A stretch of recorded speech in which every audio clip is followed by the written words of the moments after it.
Ano naman ginawa ng mga taon mo, Dax? Kabiglaan lang yun. Hindi ba kabilin-bilinan ko sa inyo na huwag kayong paparat ng mga pulis?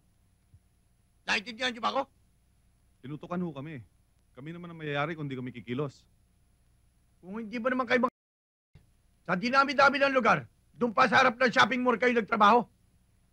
Alam niyo namang, hindi nawawala ng pulis doon eh.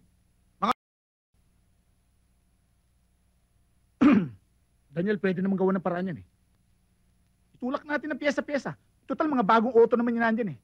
Katayin natin, tapos ipasa natin mga bagong pyesa, di ba? Ngayon, kung outlet naman ang pag-uusapan, wala tayong problema. Di ba may auto supply ka? Legal ang negosyong pinatatakbo naming mag-asawa. Dak, walang alam ang pamilya ko riyan. Legal ah. Daniel, nakalimutan mo yung puhunan mo na ako mo sa illegal yan. Ito, wag lang sana mangyari ah. Pag tayo natin bug, alam ba pati yung pamilya mo, imbestigan yun? Kung ayaw mo di, patatrabaho ko na sa iba ito. Pabubura ko lang engine number niya, tapos may bagong style yun, papatungan lang ng metal yun, tapos bagong number na yan.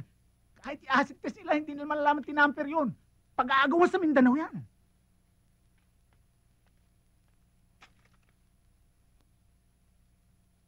Diplomatic car ang tinira nyo.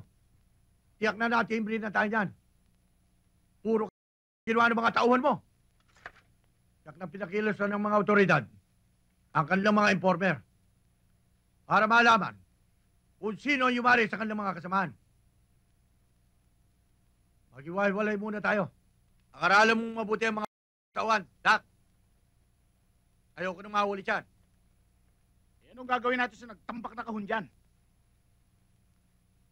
Ihulog mo sa dagat at patubuhan mo ng alaba.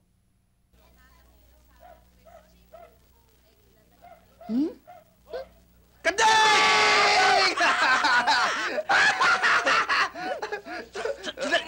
Sandali! Ang babaho ninyo! Nanonood sa ilong! Sino babaho? Sino babaho? Ako, Karding. Pasensya ka na, ha? Alam mo naman pag nininervis ako eh. Di ko matis ng... Ngayon narito na tayo lahat. Ang gusto ko sana, magsama-sama tayo gaya ng dati. Kung meron ng isa, meron din ng lahat, di ba? Yung bang one for all and all for one? Ano, payag ba kayo? Oo! Tanungin natin si Carding kung payag siya magsama-sama tayo ulit. Just like when we were little boys and little girls. Sige, papayag ako magsama-sama tayo ulit. Pero sa isang kondisyon. Iba noon, iba ngayon. Kung noon wala tayong alam kundi magnakaw, ha? Kabastusan, kawalangyaan, wala na ngayon yun. Iba na ngayon. Ngayon wala tayong gagawin kundi mahalin natin ang kapwa natin. Tsaka magtatrabaho na tayo. Lahat ng kakainin natin, legal. Bawat isang butil na bigas, isang patak na pawis. Ako magtatrabaho? Tayo magtatrabaho? Lahat tayo magtatrabaho. Doon sa loob, ha? Maraming nabago sa buhay ko. Noon wala akong Diyos eh. Wala akong Diyos. Pero meron pala. Mahal na mahal niya ako. Kaya ang unang-una ituturo ko sa inyo kung paano niyo hanapin yung Diyos. Ano? Esiyas, Kapitolyo, 61. Kapitulo 61. Ang Espiritu ng Panginoong Diyos ay sumasa akin, sapagkat pinahiram ako ng Panginoon upang ipangaral ang mabubuting balita sa mga maamo. Kanyang sinugo ako upang magpagaling ng mga bagbag na puso.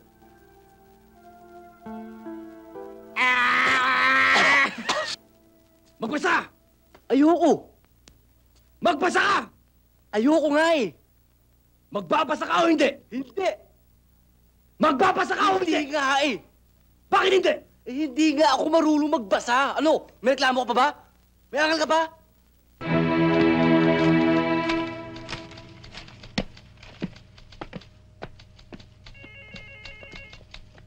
Oh, yung parte namin. Oo nga naman. Ah. Teka, 1,000 yan. Huwag yan. Oh, ito. Ayan, Paano kami naman. naman? Kami. For the boys, ah? Dati-dati for the boy. Ngayon for the boys na. Bakit dumadami? Ayaw mo nun, nakikihati kami sa grasya mo. Oo nga naman. Nakikihati sa grasya. Eh, kung madisgrasya ako. Eh, di makikita naman kami. Dalamhati. Manggaston yung sa akin po. Anong tawag mo sa akin? Manggaston po. Manggaston, ah? Opo. Ikaw, anong tawag mo sa akin? Gas. Oh, ayan ba? Ano uli? Manggaston po. Manggaston, ah? Opo.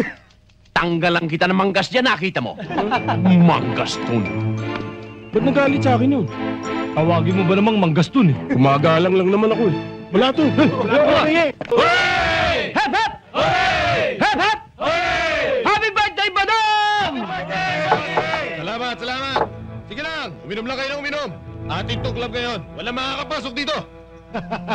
Sige, inom lang. Ikaw, Badong! Okay lang, sige.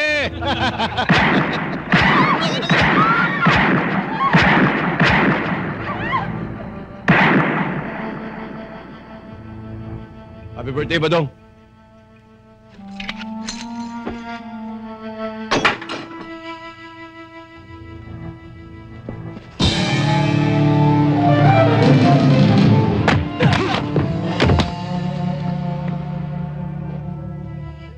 Yan ang bracelet na regalo ko sa'yo.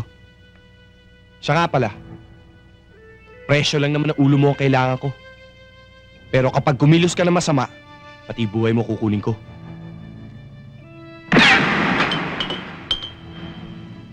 Pakisukat mo nga yung regalo ko sa'yo, kung kasya.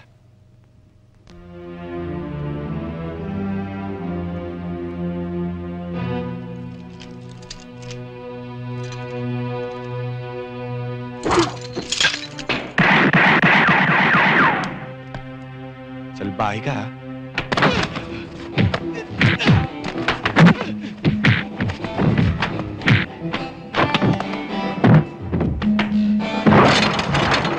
Ngayon, ikaw naman ang susunod.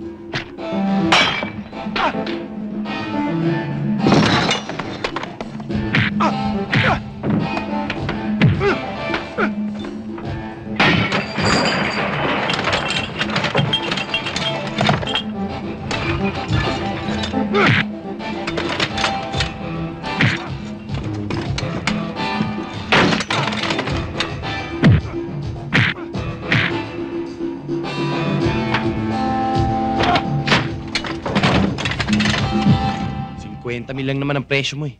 Pinagod mo pa ako. Happy birthday.